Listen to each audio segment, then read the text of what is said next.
Welcome to the podcast about venture capital, where investors and founders alike can learn how VCs make decisions and reach conviction. Your host is Nick Moran, and this is The Full Ratchet. Welcome back for another edition of Investor Stories. On this special segment, the experts describe the most important lesson that they've learned and how that has changed the way they invest. This is the special segment called Lessons Learned.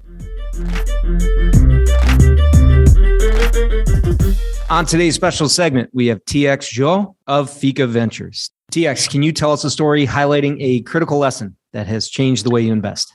I think we were too focused on consensus-driven thinking. And when we get to that 80% mark, we're always looking around the table, trying to get support from the other team members before doing the deal.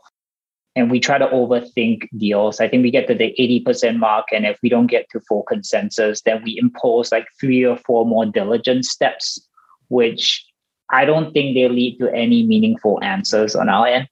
I think it's just busy work that really doesn't help decision making. So I think critical lesson that we've learned, and this has happened across I'd say like 3 or 4 companies that we've met over time, is once we get to that level, we should get comfortable with information asymmetry across the team.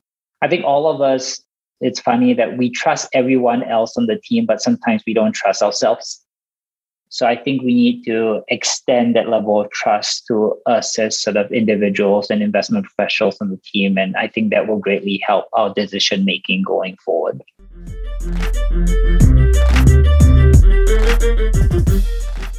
On today's special segment, we have Howard Morgan of B Capital Group. Howard, can you tell us a story highlighting a critical lesson that has changed the way you invest? Well, Franklin Electronic Publishers, which Franklin Computer had the clones, it had the Apple clones, then it had IBM clones, then we went away from that business completely and went into building spell checkers and things. Franklin went bankrupt.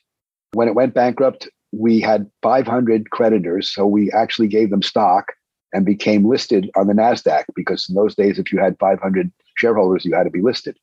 So we became a listed company on the NASDAQ, and then we became a listed company on the Amex, and we moved to the New York Stock Exchange. And so sort of saw it all the way through things and realized that companies have a life cycle.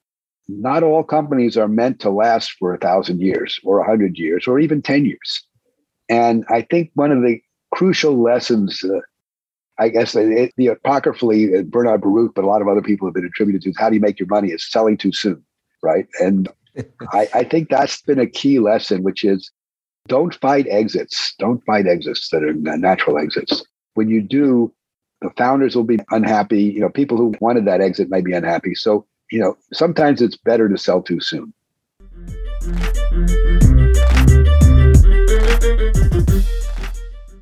On today's special segment, we have Mark Achler and Mert Iseri of Math Venture Partners. Mark and Mert, can you tell us a story highlighting a critical lesson that has changed the way you invest? One of my favorite stories is my partner, Troy Henikoff. The way I met Troy was the CEO of a company called Sure Payroll.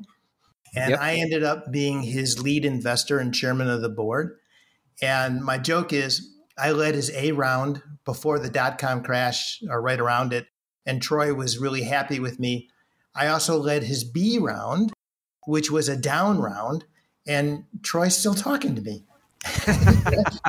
We've been through thick and thin. And one of my favorite Troy stories is when he came to pitch me the first time, he was so excited because they were working on a contract with Wells Fargo Bank where they were going to white label Sure Payroll, become the payroll provider for Wells Fargo.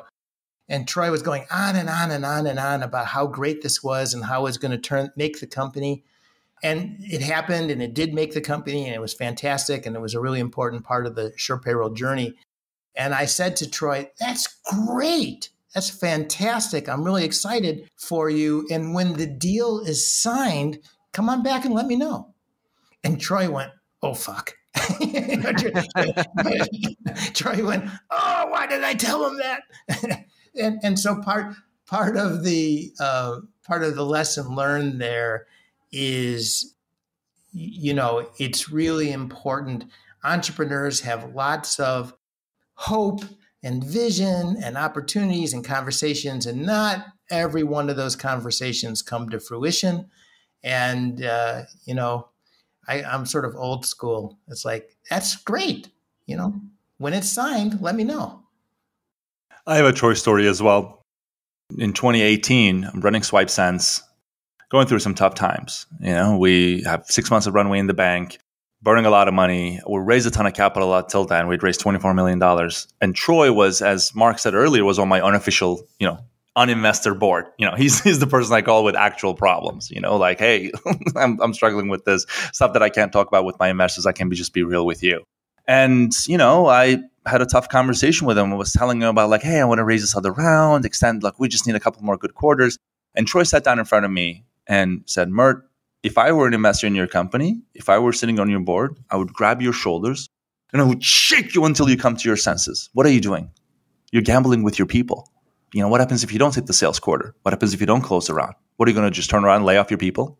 Is this how you're going to be remembered? Is this the kind of CEO you are? And I was like, man, like bullet in my head. I didn't know how to even respond.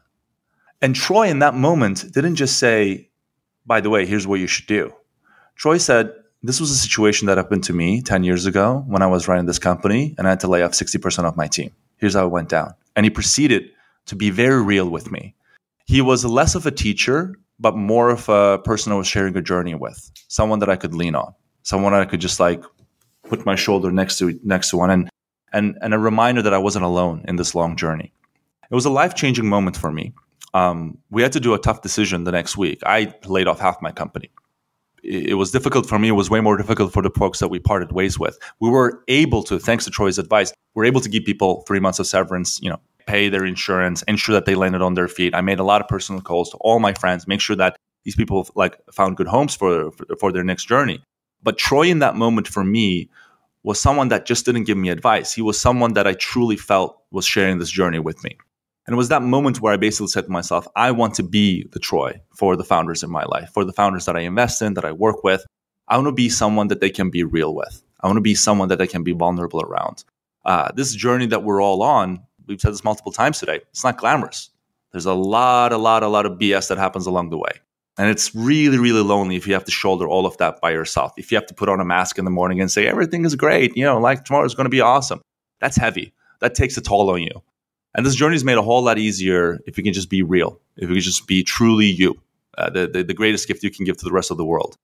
This invitation to be you was someone that Troy was that person for me. He became that phone call for me. And I hope to be the phone call for the founders that I back in my life as well. Yeah, although now that you're a VC, the question is, how do you have that, having that mentor and that relationship is really important, but also having a board of directors that you can be vulnerable with, that you can trust, that you can have those hard conversations. And, there are good boards, there's highly functional boards, and there are bad boards and dysfunctional boards.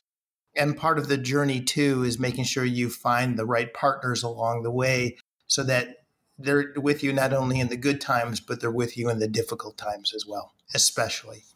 100%.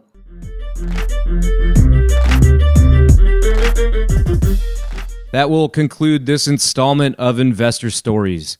If you're enjoying the program and would like to see it continue, take a moment and leave a 5-star review in iTunes. Also, if you'd like updates on new content from TFR, as well as the top 10 VC articles every week, go to fullratchet.net and sign up for the newsletter.